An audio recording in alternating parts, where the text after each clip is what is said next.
And here back at it again with another video, and today I'm going to be talking about Anthony Davis and his impending free agency that he has at the end of this season, whether we do play it out or not. Many people, such as me, Lakers fans, have been very worried about him leaving the team, but I think we should just take a step back and just take it easy a bit, because you have to realize that the house he had listed up for auction or to sell is worth 7.5 million. However, it's about half an hour away from the Staples Center and El Segundo, which is the Lakers training facilities. I'll show you now a quick graphic for it. As you can see, Westlake Village is about, oh, I forgot to put the timestamp in there, but it is about 40 minutes away from Los Angeles, and then El Segundo, which is the training facility. He also rents an apartment closer in the downtown LA area, so it makes more sense for him to go there and live there. He might go up to there in the off season, but when the season's active, he'll be in his downtown apartment. And you have to look at factors such as the Lakers gave up a lot of players for him, and they actually give him a big role on the team. Obviously, he's probably the second. You could argue the first best player on the team in terms of just in terms of the yin yang duo that LeBron and AD are. I believe that the Lakers gave Anthony Davis a really big role in this team. They benched Kyle Kuzma for him, and there's been some issues around that, and Kyle Kuzma's spoken out against that idea, but the Lakers still stuck with that idea of starting Anthony Davis with a lot of minutes, which makes sense, but it just shows that they would care about Anthony Davis and LeBron ahead of anyone else in the team because they're like the two untouchables. The Lakers are also a very good team with 49 wins and 14 losses. Probably, you can argue, top two in the NBA, whichever way you go with the Bucks, Clippers, and Lakers. But I believe that the Lakers' main worry is actually the Bucks, not the Clippers. I think when it comes down to it, the Lakers can actually beat the Clippers in the 7-game series, maybe even 6. Just depends on how the Lakers would play in the finals, but obviously that's to be seen in the future. You also have to look at it in the way where Anthony Davis really carried on when he was going to leave the Pelicans, and if he actually leaves the Lakers now, it's going to look like he's a player like Kyrie Irving or someone like that will just leave at the first sign of difficulty, because Kyrie Irving, it was a bit different how he requested his trade, but he ended up leaving the Celtics in free agency, so it's a similar kind of situation.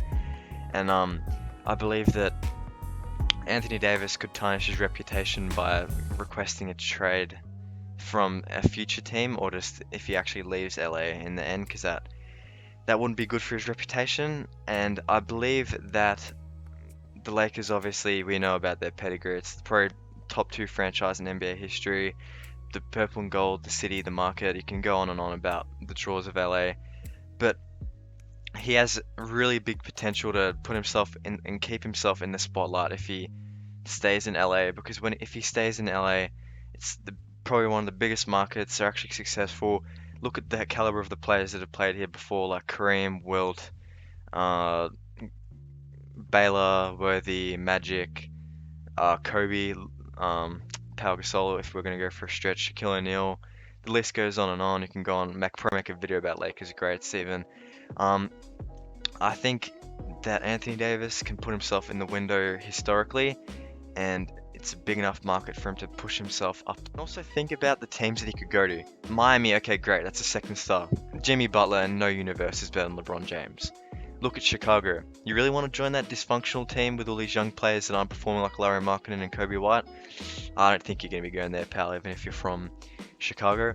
So you look at it, the Bucks don't have the cap, Clippers don't have the cap, Nuggets don't have the cap because they're overpaying Millsap. A lot of teams that would look good on paper are over the cap, and it's really just, for Anthony Davis, if I was in his shoes, just stay somewhere you're comfortable. You have the probably top 2 player all time with you there, who's literally looking to feed you the ball. He's averaging career high assist numbers, almost at 11 a game, which makes him a very good teammate for Anthony Davis. And they play in that way where Anthony Davis is the focal point. LeBron could have not even 10 points at the half, but he's going to have a lot of assists and keep Anthony Davis in the game. It's just that dynamic between the two stars, and then LeBron needs to step up. If he needs to step up, he does. That's why his averages have been lower in the points per game department, and Anthony Davis has been more efficient than ever. from the field goal. And finally, my last reason for why Anthony Davis should stay, probably like one of 3 or 4 reasons in this video. It's simple. Didn't he want to come to play in LA? Didn't he sit out the whole time to get a trade to LA or a team that could compete? LA is competing. He's getting a big role. There's no disgruntled players like him there. If anyone was upset with their role, the Lakers would without a doubt trade them before AD and LeBron, obviously. And I think AD just didn't he want to come here, and everything he had in his criteria for a team to be traded to, the Lakers have done so far. And it's also a team that can give him his first ring, whether it's this year, next year, or even the year after, because I don't see LeBron slowing down until this contract he's on right now ends. And it kind of seems like if Anthony Davis leaves, then what did you actually want in the end with your free agency anyway? Like, what was the point? What did you like? What did you want from that trade? Because you went to a team in a big market, probably the biggest market, bigger than Boston. Successful team historically, they're doing well now. I couldn't really see why he would want to leave. Anyway, guys, sorry about the muddled, I guess, script of this video. I didn't really have a script to go off of. This is a very emotional topic for me because I want Anthony Davis to stay. But I believe that he actually will stay with the Lakers. Trust me, come June, July, August, whenever this free agency is, Anthony Davis is staying in LA. I'm almost certain about that. And it'll be a good chance for him to get his name in the all-time greats. And also just be an overall legendary player that the Lakers would retire his number, and I can see him staying long into his career after LeBron leaves, because unlike New Orleans, he has that market where it can attract other players to join him. Anyways, if you like the video, like, share, subscribe. If you have a Warrior Lakers fan friend, send them this. And yeah, thanks for watching, guys. See you later.